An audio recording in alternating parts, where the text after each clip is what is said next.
Berkah talenta. Mbak Silvi. Oleh nangis ora aku? Aja. Aja ya.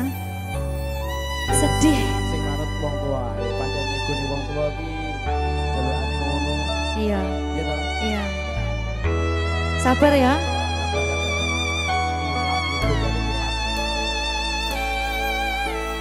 Tak ceritani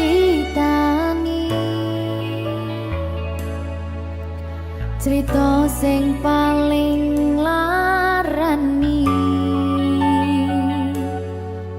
nalika bapak lunga ninggalke keluarga nelongso nanging kudu tak terima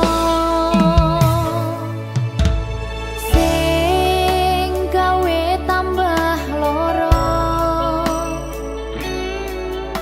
wong tuwa ana kaya ra ana ngendi kasih sayangi sing kaya cah liyane bapak ibu bingung dewe-dewe yen pancen kudu pisahan aja nganti anak dadi korban berjuang tinggalan dhewean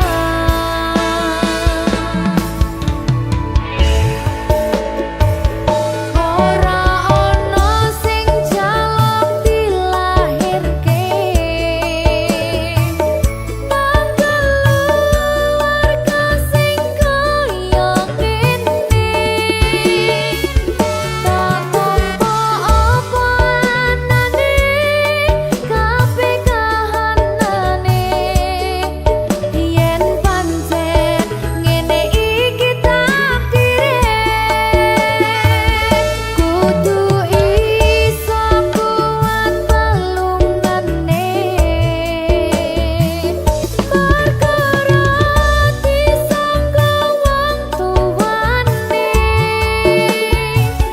kudu iso ngadeg dhewe ra ono cekelane ngene men anak sing rusak omahe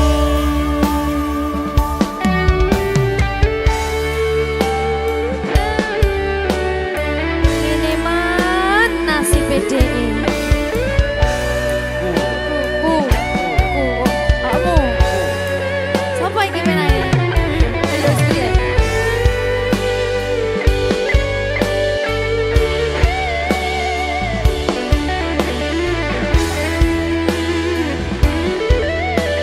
rungokno iki tak ceritani ya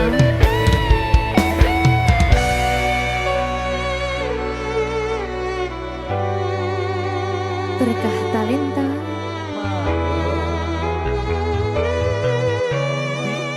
Ceto, sabar.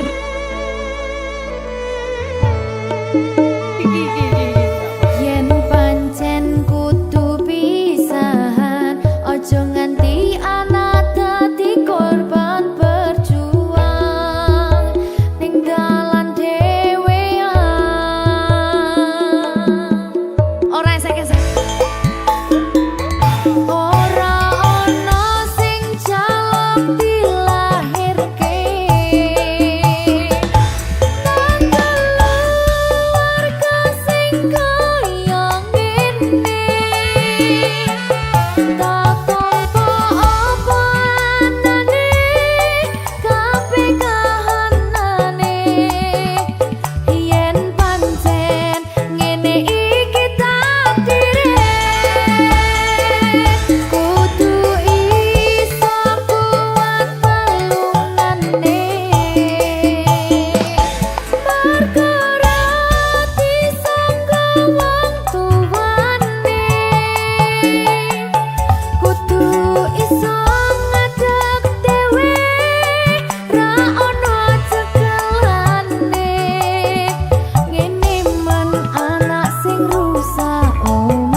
berkah talenta.